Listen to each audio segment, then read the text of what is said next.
¿Qué fue la colonia? La época colonial comenzó con la Real Audiencia de Santa Fe y terminó con el estallido de la independencia colombiana en 1810.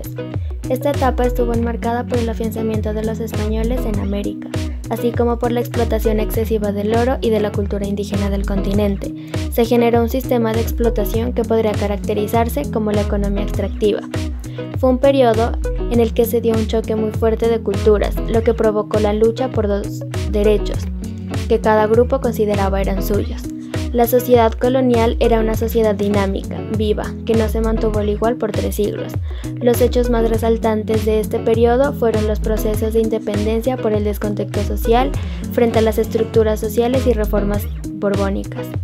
Dentro de cada colonia había un sistema de clase social impuesto por los españoles, de tal manera que cada una había marcada la diferencia entre la clase alta y la clase obrera. La sociedad colonial, conformada por los españoles conquistadores que asentaron su dominio en la población existente en el territorio, criollos y mestizos, hijos de españoles asentados en América e hijos de españoles e indígenas respectivamente nacidos en el nuevo continente, indios, pueblos indígenas que existían en el territorio, y negros y mulatos, descendencia negra africana y mestizos de blancos, europeos y africanos respectivamente. Características. Primero, comprende el periodo entre los años 1550 y 1810. Segundo, España consolida su poder en nuevos territorios americanos. Tercero, debido a la disminución de la población indígena, se trajeron negros de África para trabajar como esclavos. Cuarto, se produjo un intenso mestizaje entre indígenas, negros y blancos. Quinto, la economía se basó en la extracción de oro y plata y el cultivo de quinoa, tabaco y añil.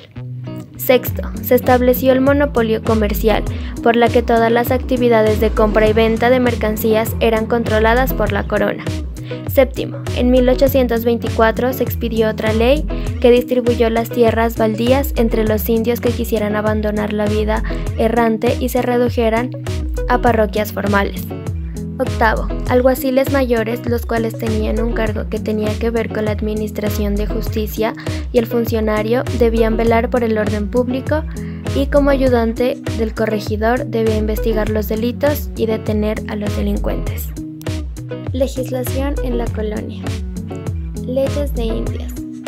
Es la legislación promulgada por los monarcas españoles para regular la vida social, política y económica entre los pobladores de la parte americana de la monarquía hispánica.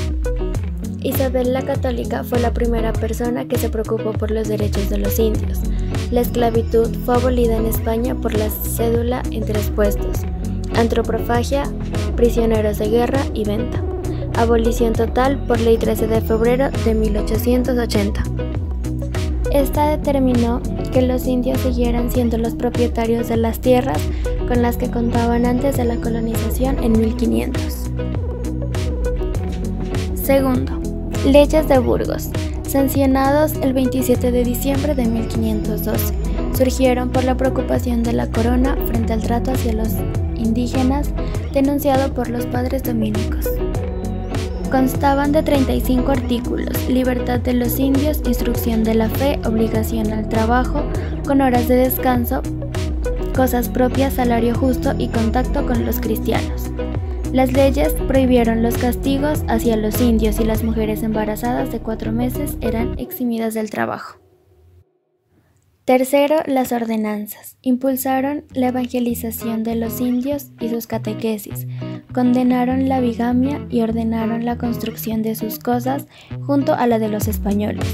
Respetaron la autoridad de los caciques y la Junta de la Universidad de Salamanca en 1540 concluyó el respeto a la libertad de conciencia de los niños indios y la prohibición de cristianizarlos en contra de su voluntad. En esta también considerados jefes de las poblaciones indígenas naturales y la Junta de la US en 1540 convocada por Carlos V. Cuarto, la Real Cédula de Carlos V. En Valladolid el 31 de diciembre de 1549. Esta prohibía a toda persona ser entrada en cualquier isla, provincia o parte de las Indias sin previa autorización del rey. La desobediencia sería castigada bajo pena de muerte. buscó bajar y cortar el abuso de las conquistas bajo nombre privado. Leyes nuevas de 1542. El 20 de noviembre de 1542, los críticos de la encomienda logran que el rey promulgue las leyes nuevas. Las principales resoluciones fueron cuidar la conservación, gobierno y buen trato de los indios, varias medidas para el buen funcionamiento del Consejo de Indias, el gobierno indiano y las reales audiencias, que los oficiales reales no tuvieran derecho a la encomienda de indios, que no hubiera causa ni motivo alguno para ser esclavos, que los esclavos indios existentes fueran puestos en libertad, si no se mostraba en pleno derecho a mantenerlos en este estado, que se acabara la mala costumbre de hacer que los indios sirvieran de cargadores, que las encomiendas dadas a los primeros conquistadores cesaran totalmente a la muerte de ellos y los indios fueran puestos bajo la real corona, sin que nadie pudiera heredar su tendencia y dominio, y que se recompensará a los primeros conquistadores y colonos con corregimiento y otras mercedes, que para hacer descubrimientos mediara previa licencia y los descubridores cumplieran con las leyes reales para el tratamiento de los indios. Sexta, Felipe II y sus ordenanzas en el año 1573. Estas, en referencia a los indios, decían textualmente: es nuestra voluntad encargar a los virreyes, presidentes y audiencias el cuidado de mirar por ellos y dar las órdenes convenientes, para que sean amparados, favorecidos y sobrellevados, por lo que deseamos que se remedien los daños que padecen y vivan sin molestia ni vejación, quedando esto de una vez asentado y teniendo muy presentes las leyes de esta recopilación, que les favorecen, amparan y defienden de cualquier agravio, y que las guarden y hagan guardar muy puntualmente, castigando con particular y rigurosa demostración a los transgresores. Séptima, leyes en el Virreinato de la Nueva España. Estas se aplicaron como leyes específicas para regular la vida y el trabajo. Se puede decir que beneficiaron más el trabajo de los indígenas, también llamados naturales, pero de igual manera perjudicaron los intereses económicos de la clase alta. Estas leyes se aplicaron para proteger a los menores, ley tercera; reglamentar la duración del contrato de trabajo, ley treceava; trato humano y justiciero en las relaciones obrero-patronales, ley treceava; obligación de hacer los pagos puntualmente, ley doceava; libertad de trabajo. Octava, cédula real de Carlos II. Se divide en 9 artículos que tratan sobre: libro primero, refiere a los asuntos religiosos, tales como el regio patronato, la organización de la iglesia, la cultura y la enseñanza. Libro segundo, trata la estructura del gobierno indiano con especial referencia a las funciones y competencia del Consejo de Indias y las audiencias. Libro tercero, resume los deberes, competencia, atribuciones y funciones de virreyes, gobernadores y militares. Libro cuarto, concierne al descubrimiento y la conquista territorial. Fija las normas de población, reparto de tierras, obras públicas y minería. Libro quinto, legisla sobre diversos aspectos del derecho público, jurisdicción, funciones, competencia y atribuciones de los alcaldes, corregidores y demás funcionarios menores. Libro sexto, trata la situación de los indígenas, su condición social, el régimen de encomiendas, tributos, etc. Libro séptimo, resume los aspectos vinculados con la acción policial y de la moralidad pública. Libro octavo, legisla sobre la organización rentística y financiera. Libro noveno, refiere a la organización comercial indiana y a los medios de regularla, con especial referencia a la casa de contratación. El periodo colonial y el derecho. Se dice que las audiencias y demás instancias judiciales cumplían un papel integrador y legitimador de gran importancia en una situación de precariedad del derecho escrito, debida a la novedad de las circunstancias coloniales y a la dispersión e incomunicación extremas entre las poblaciones. Haring considera que las audiencias fueron las instituciones más importantes del gobierno español en las Indias, mucho más que sus similares cancillerías existentes en España. Además, las normas del derecho debían estar fundadas en la razón y el bien común, o de lo contrario perdían su naturaleza. El derecho debía ser justo para que fuera derecho. Se dice que las normas locales emanadas eran fundadas en la costumbre y la equidad, comprendían el grueso del derecho aplicado en las Indias y a este se le conoce como derecho indiano criollo. Sin embargo, el más importante seguía siendo el derecho de Castilla. Aunado a esto, se fue creando a través de los siglos una cultura del uso instrumental del derecho, no solo por parte de los ciudadanos, sino también de los gobernantes. El derecho es así flexibilizado y adoptado para servir a fines privados y públicos. Por otra parte, tomando en cuenta el ámbito jurídico, se hacía la distinción entre justicia y derechos, en acuerdo con la diferencia establecida por el derecho romano entre ius y lex. Finalmente, la discreción judicial, conocida como arbitrio judicial, fue el mecanismo legal que permitió adaptar la legislación a las necesidades e intereses locales, de tal manera que se evitaran las decisiones irrazonables. Para lograr este propósito, era indispensable que la costumbre y la equidad fuesen fuentes primordiales del derecho aplicado por los jueces y por la administración.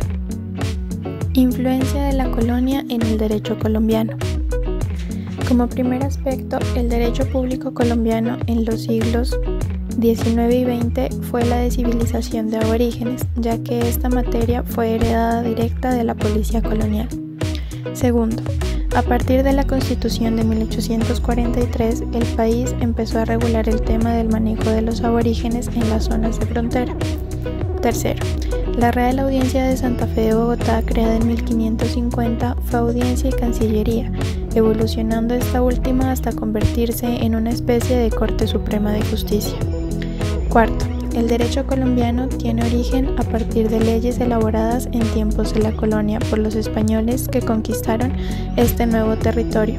Por otra parte, su base es el bien común para todo miembro de la sociedad, teniendo como eje los valores de libertad e igualdad. Quinto, se establece el primer gobierno español en Colombia y con este se marca un nuevo periodo en nuestro país. Sexto, la colonia le dejó un gran legado al derecho colombiano. Se puede decir que este periodo es la base para que posteriormente los propios habitantes colombianos entendieran las leyes y cómo aplicarlas a la vida diaria, poniendo en práctica la justicia. Conclusiones. Primera.